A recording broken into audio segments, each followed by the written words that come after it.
벌써 카렌다 마지막 한 장을 우리가 남겨두고 있습니다. 시편 90편에 보면은 우리의 연수가 70이요 강건하면 80이라도 그 연수의 자랑은 수고와 슬픔뿐이요 신속히 가니 날아가나이다.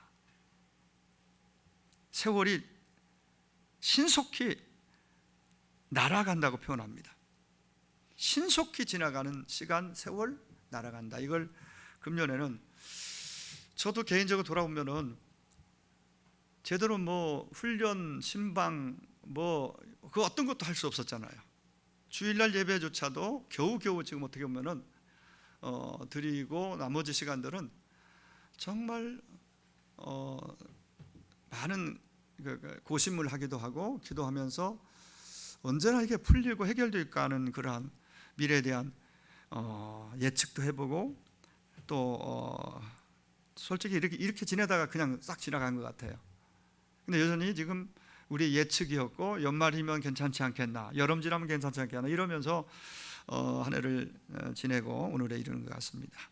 신속히 가니 우리가 날아가나이다. 어떤 분이 인생의 평균 수명을 70세로 딱 잡고, 물론 더 됩니다만은 70세를 기준으로 해서 조사를 해봤답니다. 외국의 경우입니다. 서양 사람들, 대략 미국 경우인데 70년 생애 중에서 잠자는 시간이 약 20년, 일하는 시간이 대략 20년, 휴가를 보내고 휴식하며 지내는 시간 7년, 식사 하는 시간 6년, 만들어서 먹는 시간까지 포함되겠죠. 옷을 입고 구두를 손질하며 머리를 가꾸는데 5년, 심지어 남의 흉을 보거나 필요한 잡담에 4년 반, 무엇인가를 기다리는데 걸리는 시간 자그마치 3년, 사랑이 돈독한 부부일지라도 얼굴을 마주보고 대화하고 마주보는 시간 2년 반. 특별히 주목을 끄는 부분은 신앙생활을 하며 봉사하는 데 투자하는 시간은 1년 반이라고 소개하고 있어요. 미국을 비롯한 서구인들은 대부분이 일주일에 1시간 딱 예배, 주일날 그것도 1시간 정도 예배한다고 볼 때에 1년 반. 우리 한국 경우는 그래서 열심히를 품고 주중에도 예배하고 좀 더 적극적으로 신앙생활 하는 분들은 물론 이게 좀 수치가 우리나라 수치는 아니에요. 서구인들 수치니까 다를 수 있습니다만 아무튼 참 이걸 보면서 많은 생각이 교차합니다. 다른 부분이 있지만 상당한 부분은 우리도 거기에 비슷하게 대입할 수 있는 부분이 있다고 봐요. 그래서 시편 기자는 시편 아까 인용한 90편 12절에서 이렇게 기도합니다. 우리에게 우리 날 계수함을 가르치사 지혜로운 마음을 얻게 해주세요. 그러니까 우리 남은 때가 얼마인지 누구도 모르잖아요. 남은 날을 한번 70이라면은 얼마 남았고 또 강간하면 80인데 우리나라는 지금 보통 하는 소리가 100세 시대 100세 얘기하잖아요. 100세라면 그러면 100세까지 산다고 볼 때 많이 남은 것 같죠. 신속히 가니 날아간다 세월이 이렇게 표현 벌써 50대 60대 되면은 이걸 피부로 느껴집니다. 인생이 덧없음을 깨닫고 하나님 없으면 덧없는 인생일 수밖에 없어요. 하늘의 소망이 없으면은 정말 덧없는 세월이에요. 인생이에요. 그걸 깨닫고 하나님께서 내게 주신 시간들, 세월을 어떻게 하면 의미 있게 활용할 수 있는지 그러한 지혜를 하나님이 우리 모두에게 주시기를 간절히 소망합니다.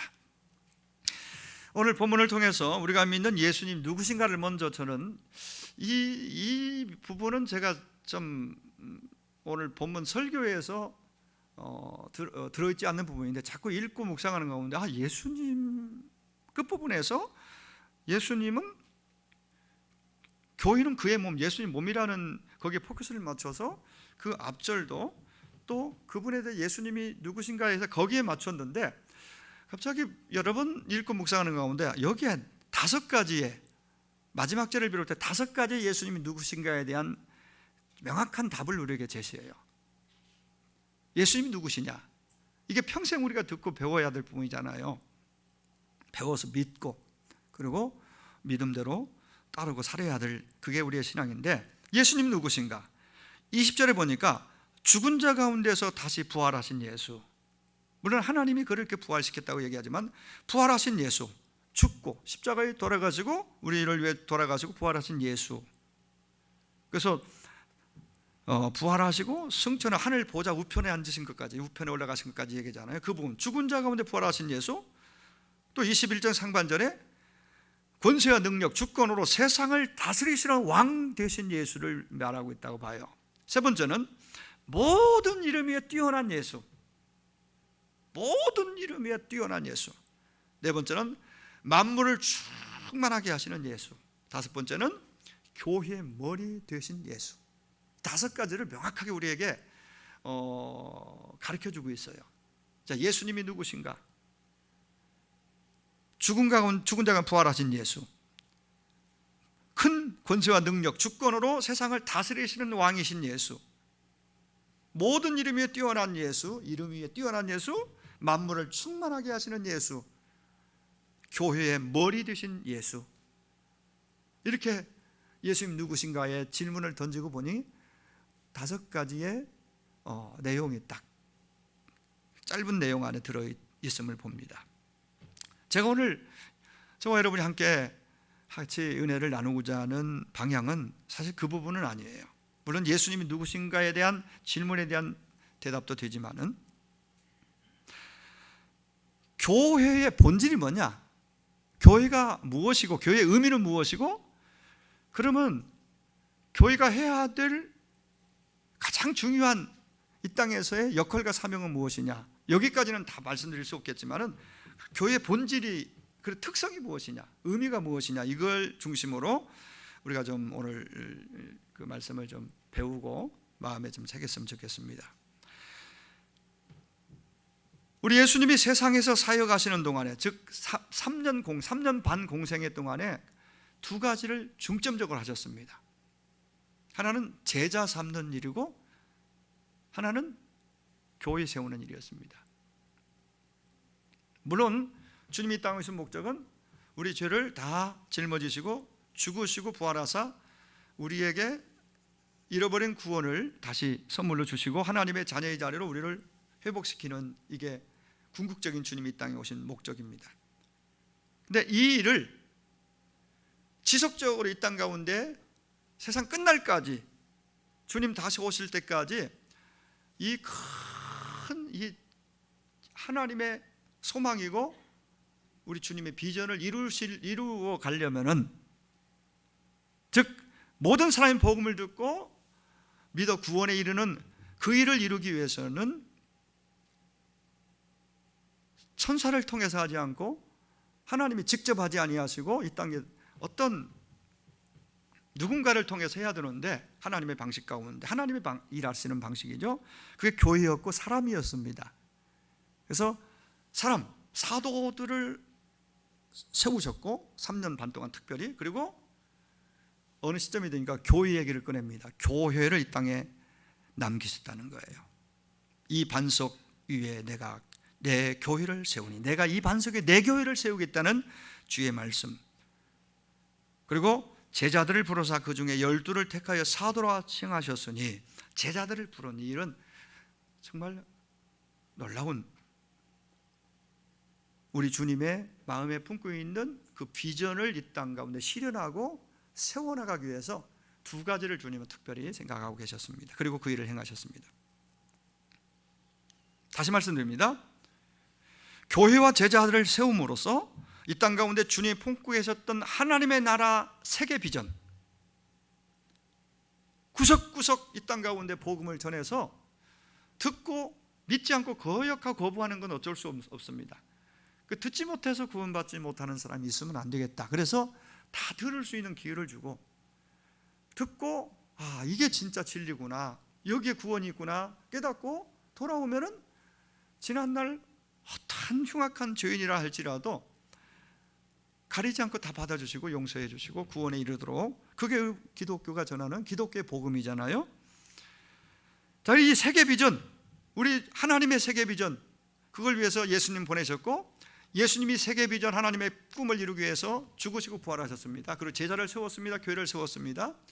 그리고 성령을 보내셔서 그분으로 하여금 교회를 세우고 제자를 계속해서 세워나가서 사람을 세워서 그들로 하여금 온 땅의 복음이 흘러가도록, 이게 큰 하나님의 구원의 밑그림이었고 우리 성삼위 하나님의 비전이었습니다. 자, 여러분은 교회의 본질적 모습이 무엇이라고 생각합니까? 교회의 본질적 모습, 참 모습, 교회가 뭐 하는 것인가? 교회의 의미는 무엇인가? 가장 중요한 것은, 먼저 볼 것은, 교회는 건물이 아닙니다. 신앙 고백이 중요해요. 그런 면에서 신앙 고백이 생명과 같은 거예요. 우리 주님이 교회를 세우시겠다고 처음 선언하실 때가 여러분 언제인지 아십니까? 주님이 교회 얘기를 꺼내시고 교회를 세우겠다고 말씀하신 그 대목이, 그 장면이 마태복음 16장에 베드로의 고백을 듣고 난 후에, 주는 그리스도시요 살아계신 하나님의 아들이십니다, 정확하게 이 고백을 듣고 난 후에 곧바로 주님이 칭찬하시면서 내가 이 반석 위에 내 교회를 세우겠다라고 말씀하셨어요. 그 신앙 고백을 들으시고 교회를 세우겠다고 말씀하셨다는 얘기예요. 그러니까 세상에 있는 어떤 멋지고 멋있어 보이는 교회라도 예수 그리스도를 유일한 구원자로 고백하지 않는 교회는 교회가 아닙니다. 교회가 아니에요. 이걸 명확히 여러분들이 인식해야 됩니다. 이 땅에 얼마나 많은 예수 이름을 빙자한, 구원자를 빙자한 이단들이 존재합니까? 이단교파들. 그들은 구원자 자리에 메시아라는 그 호칭을 교주에게 붙여가지고 인간 교주를 메시아로 고백하는, 구원자로 고백하는 허망한 집단입니다. 허망한 집단이에요. 교회가 아니죠.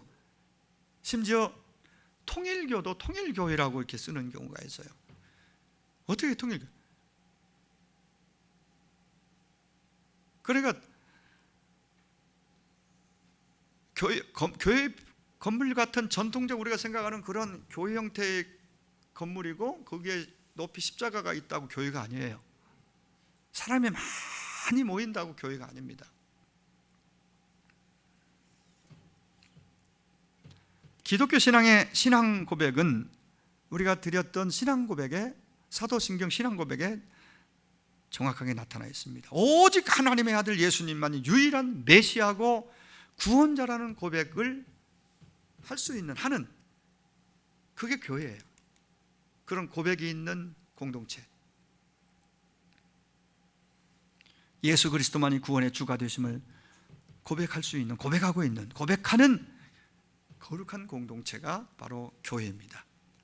또 하나 중요한 거, 우리가 본질을, 교회가 무엇인지 본질을 구체적으로 배우기 전에 소유권 문제를 우리가 분명히 짚어야 됩니다. 교회는 누구 것이냐? 교회의 주인은 누구이냐?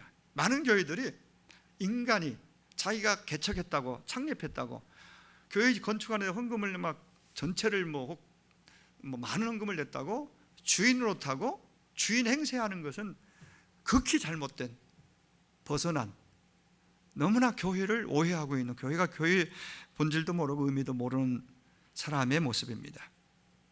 분명히 아까 말씀드렸죠. 내가 이 반석 위에 내 교회를 세우겠다, 주님이 말씀하셨잖아요.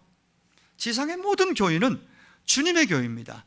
주님이 주인이십니다. 누가 세웠든지, 누가 얼마를 헌금했든지 교회 세울 때 상관없습니다. 진짜 그 교회가 교회라면은, 교회가 교회 되려면 주인은 오직 예수님 한 분이어야 됩니다. 나머지 모든 사람들은 효율적으로 이 땅에 하나님의 세계 비전, 이 땅 가운데 복음을 흘러보내고 듣도록 하고 구원 얻도록 하게 하도록 위해서 여러 가지 직분과 은사를 따라서 공동체 안에 그 조직을 세울 수 있습니다.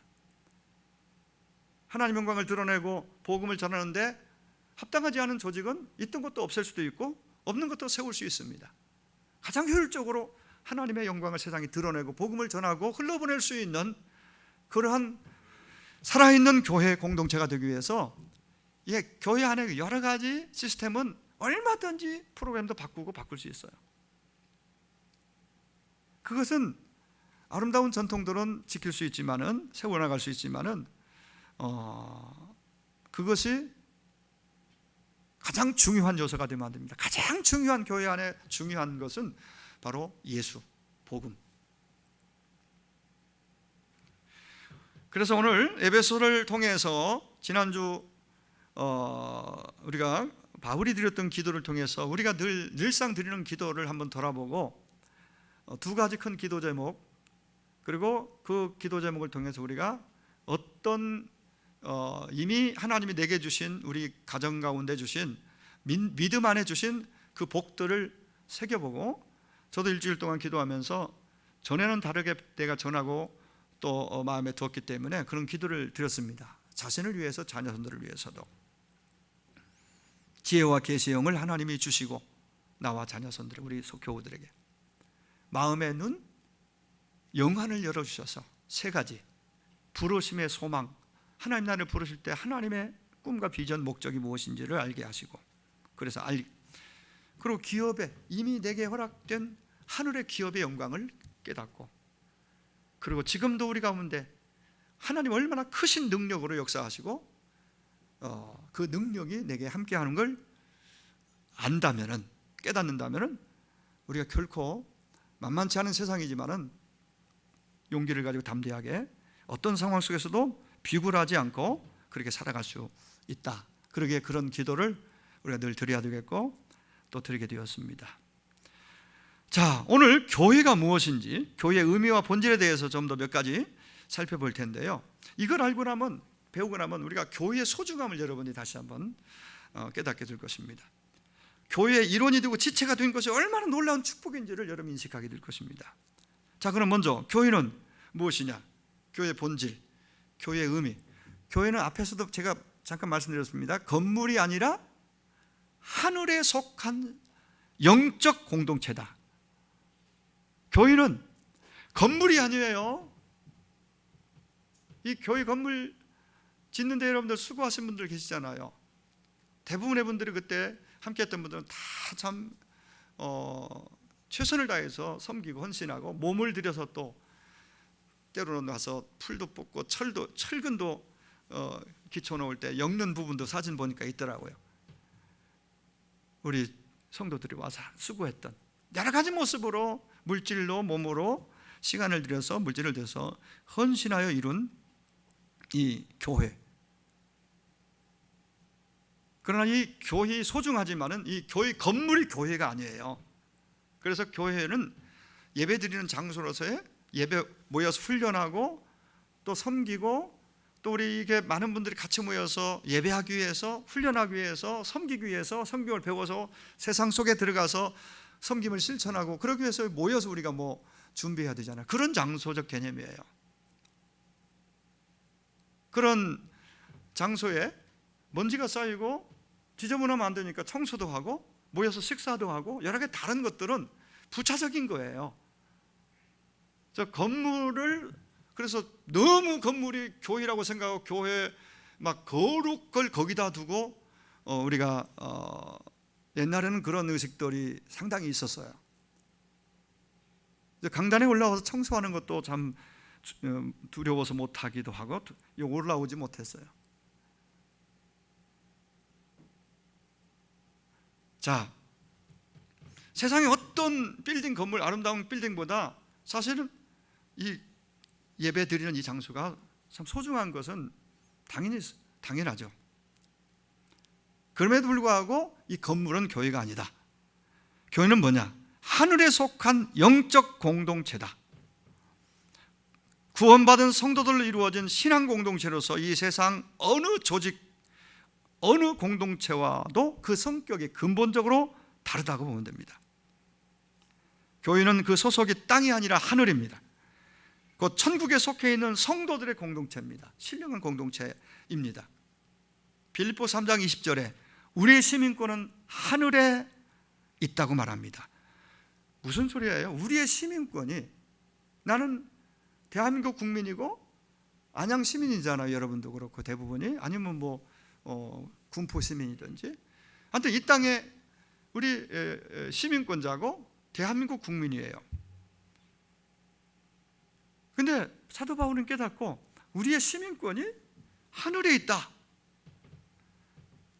이 몸이 지상에 살아가지만은 그 소속은 천국이다 라는 얘기입니다. 육신적으로는 대한민국 국민이지만 영적으로는 천국 시민이라는 얘기를 하고 있는 것이지요.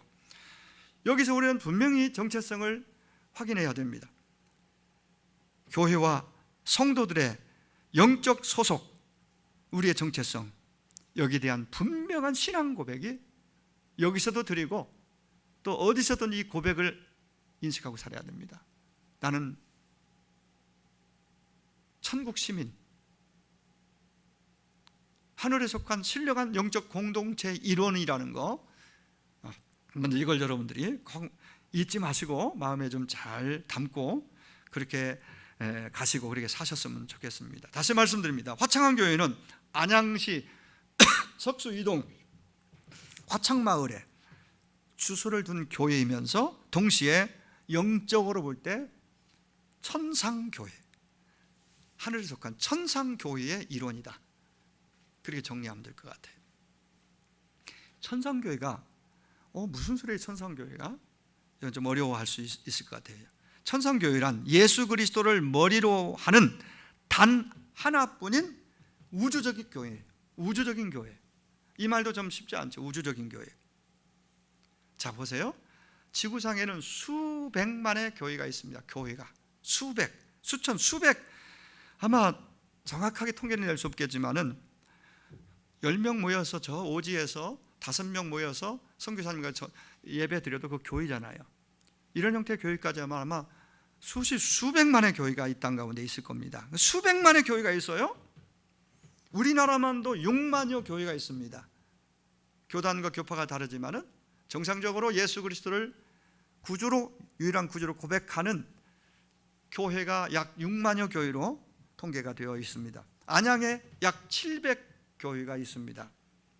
교파, 교단 다릅니다. 다양합니다. 그러나 지상의 모든 교회들은 영적으로 보면 하나입니다. 그게 우리 신앙 고백 속에 있습니다.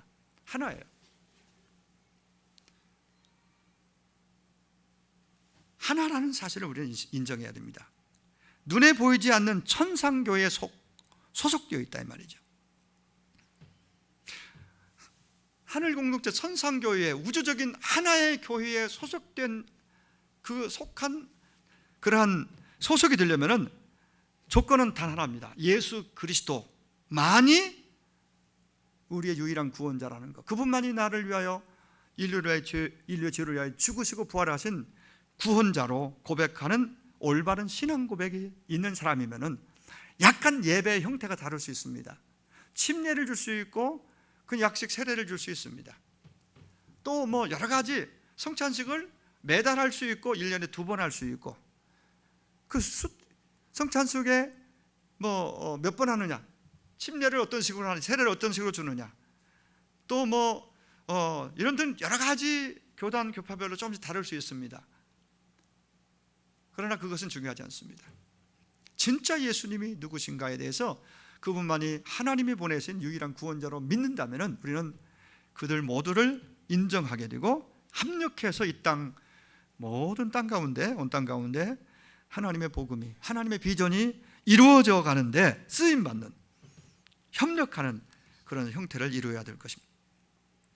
교회 건물이 있고 거기에 십자가도 걸어놓고 사람 수가 어마어마하게 많이 모였다 할지라도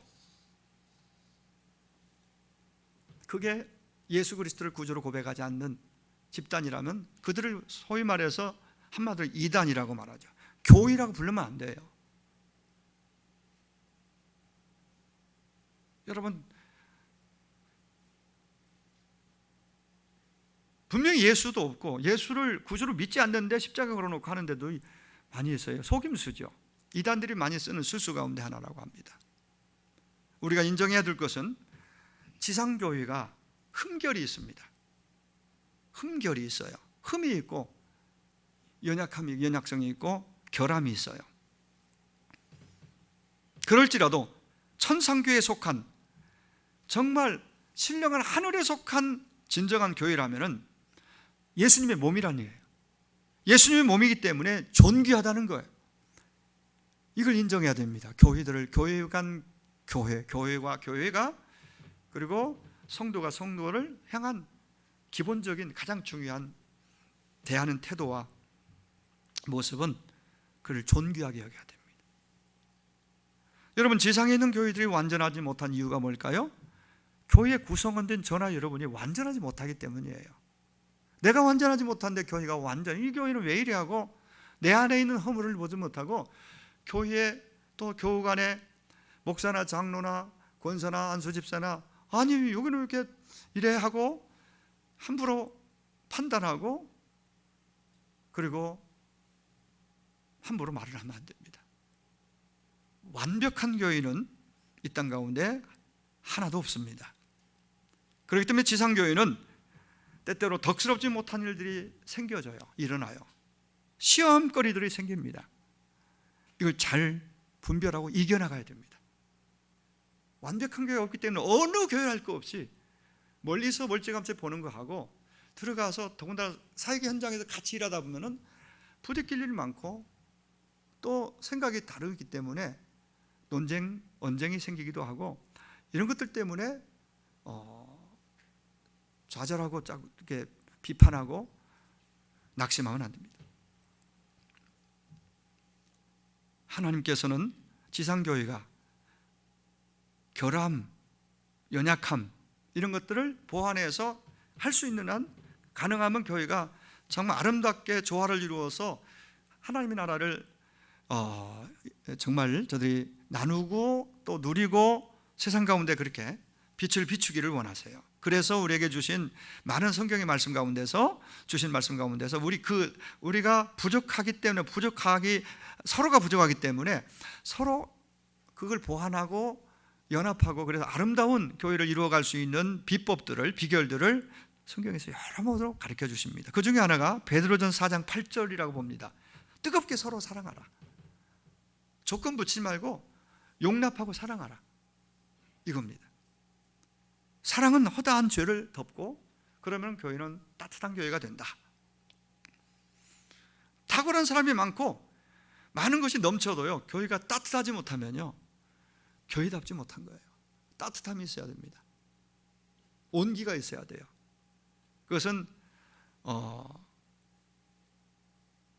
상대방의 연약함, 허물, 흠을 봤을 때 나에게도 또 다른 면에서 그 연약함이 있다는 걸 인식하고 그걸 좀 더 기다려주고 기도해주고 또 덮어줄 수 있고 따뜻하게 품을 수 있는 그 교회가 되고 그런 가정이 될 때에 소위 거기서 행복이라는 것이 만들어지는 거죠.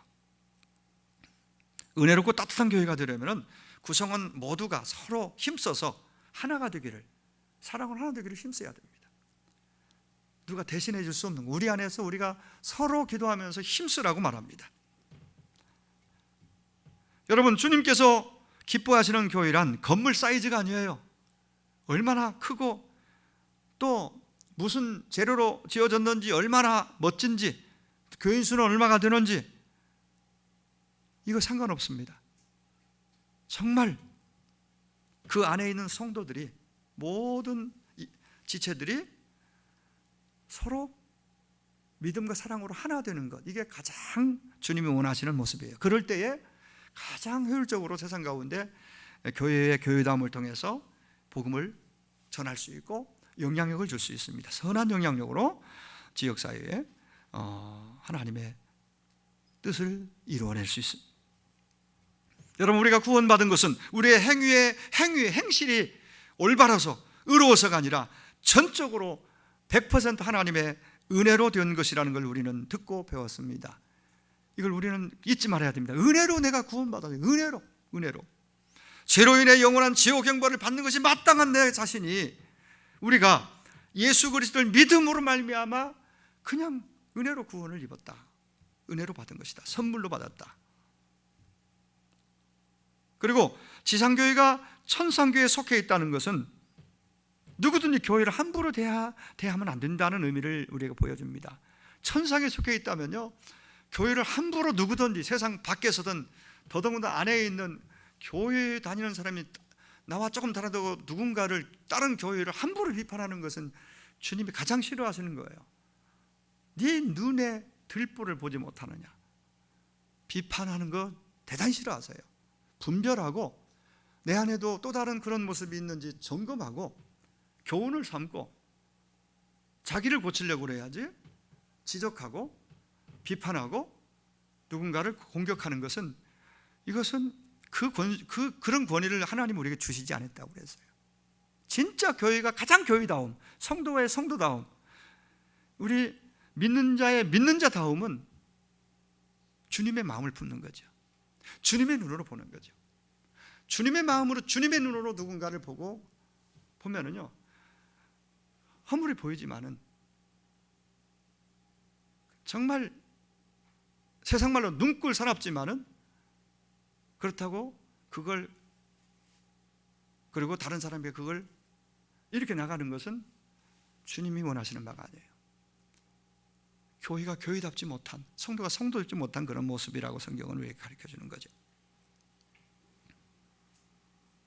교회를 비방하는 것은, 즉 성도가 성도를 비방하고 누군가를 교회 안에서 비방하는 것은 교회의 주인이시며 머리 되시는 예수 그리스도를, 그분께 죄를 짓는 것이나 다름이 없다고 말합니다. 조심해야 합니다. 다시 말씀드립니다. 우리가 이렇게 함께 교회 안에서 섬기고 신앙생활을 하다 보면 교회 안팎에서 누군가의 부족함이 보입니다. 흠결이 보입니다. 비방할 것이 아니라, 내가 좀 더 그 부분을 기도해야 되구나, 보완해 줘야 되겠구나, 이게 주님의 마음이에요. 기도가 더 필요하구나, 내가 옆에서 힘이 돼야 되겠구나. 정말 주님 닮은 마음이겠죠. 코로나19가 오래 지속되면서 사랑이 식어진다고 다들 염려합니다. 사실이고요. 믿음도 식어지고 사랑도 식어지고, 그러면 교회가 교회답지 못하게 계속 떨어지는 거예요. 동력이 떨어지는 거예요.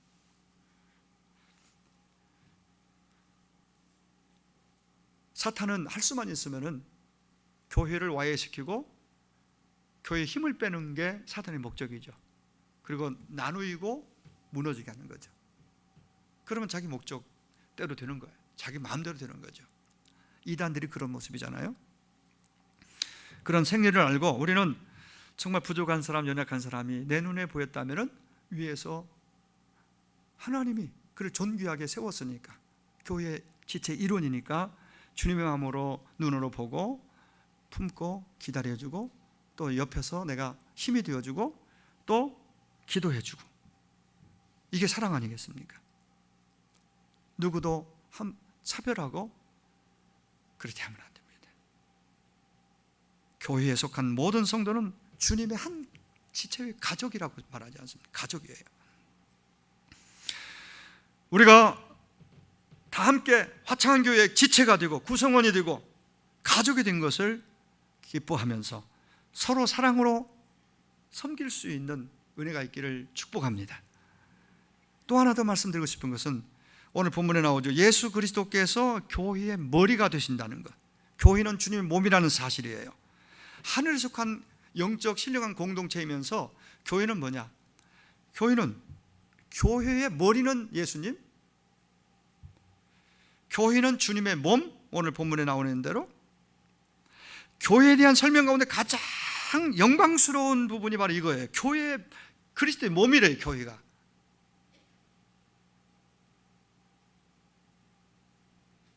교회의 몸입니다.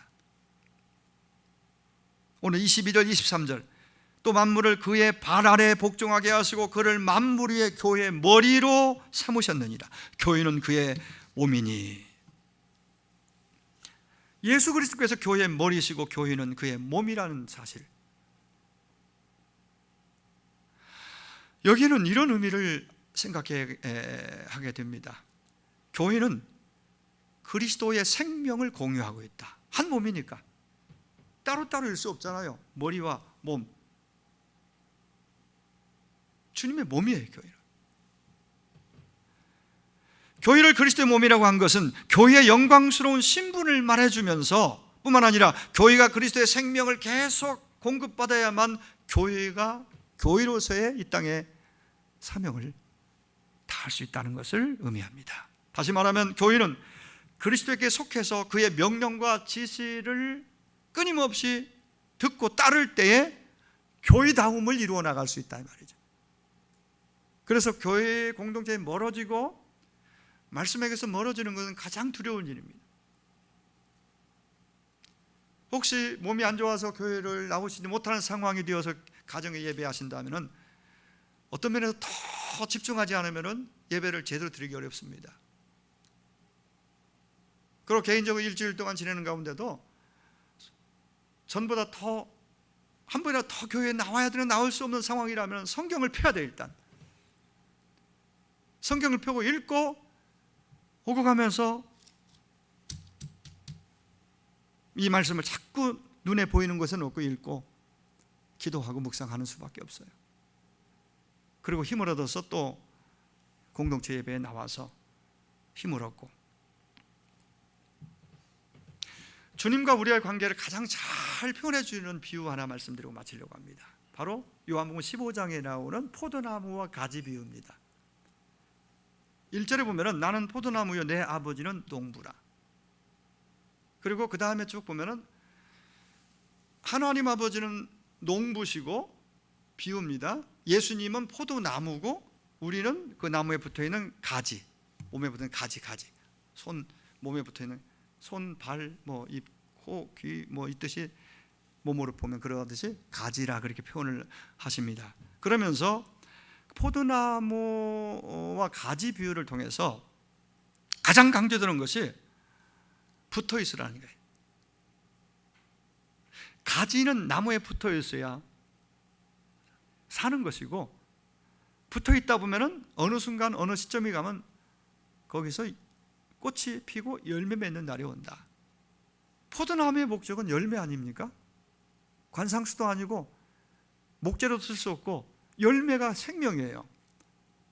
열매가 나오려면은 가지는 포도나무에 붙어 있으면서 포도나무로부터 영양을 공급받아야 됩니다. 이 단순한 이 비유지만은 여기서 주님이 말씀하시는 것은 교회 얘기했잖아요. 주님이 교회의 머리시고 우리는 몸, 주님이 머리, 우리 몸의 지체, 교회는 그리스도의 몸.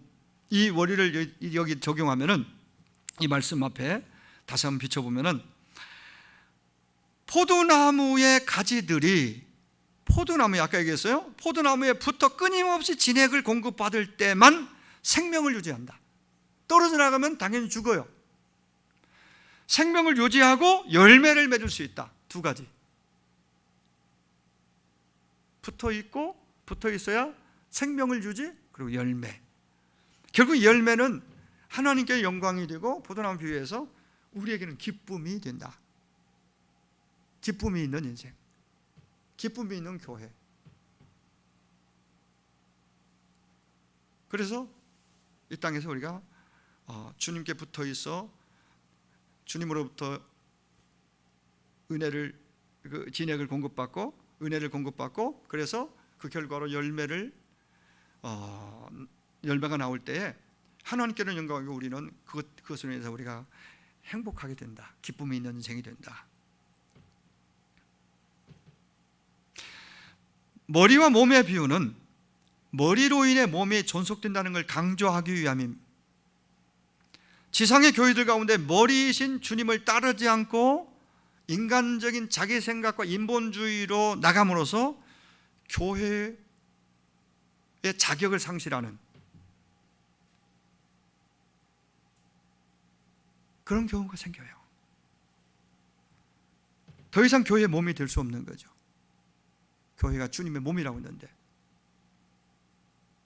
그분에게 붙어 있어야 되고 그분 관계가 살아있어야 돼요. 그래야 생명이 유지되고 또 열매까지 맺을 수 있는 거죠. 골로새 2장 19절에 온몸이 머리로 말미암아 마디와 힘줄로 공급함을 받고 연합하여 하나님이 자라게 하심으로 자라느니라, 이렇게 말씀하십니다. 그래서 포도나무의 비유, 머리와 몸의 비유, 이것은 교회의 존립이 전적으로 주님께 달려있다. 또한 나타나는 열매도 주님께 달려있다. 주님께 붙어 있어야 한다. 주님 안에 있으라 그래서 그가 내 안에, 내가 그 안에 거하면 열매를 많이 맺나니 나를 떠나서 내가 아무것도 할 수 없다. 그렇게 말씀을 맺겠습니다. 교회는 주님의 몸입니다. 몸 가운데서도 교회는 머리입니다. 교회의 몸인데 몸 가운데 머리고, 우리는 그 나머지 지체예요. 모든 성도들은 하늘에 속한 신령한 공동체요, 천상교회의 일원이요, 교회는. 그리고 건물이 아니라 천상교회 일원이면서 주님의 몸이다. 이 두 가지 여러분 오늘은 그것만 마음에 딱 잘 두시고,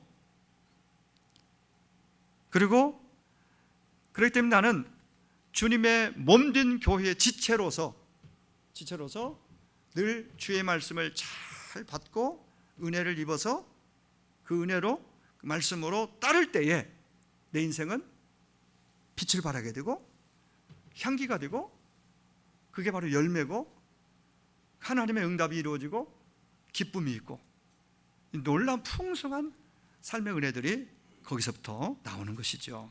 아무쪼록 저와 여러분, 저도 여러분도 동일하게 주의 몸된 교회의 몸의 지체라는 인식을 다시 한번 기억하면서 이런 교회의 정체성이 점점 약해지는 이 시대에 분명하게 자기의 정체성을 신앙 고백을 통해 분명히 하고, 그리고 지체의식을 가지고 서로 사랑하며, 그렇게 사랑하게 힘쓰고 서로 기도하고, 또 주님께 말씀을 공급받고 또 은혜를 공급받아서 그 힘과 은혜로 이번 한 주도 12월 마지막 한 달도 잘 유종의 매를 거두고 2021년을 맞이할 수 있도록 그렇게 복되게 살아가는 저와 여러분 되기를 주의 이름으로 축원합니다.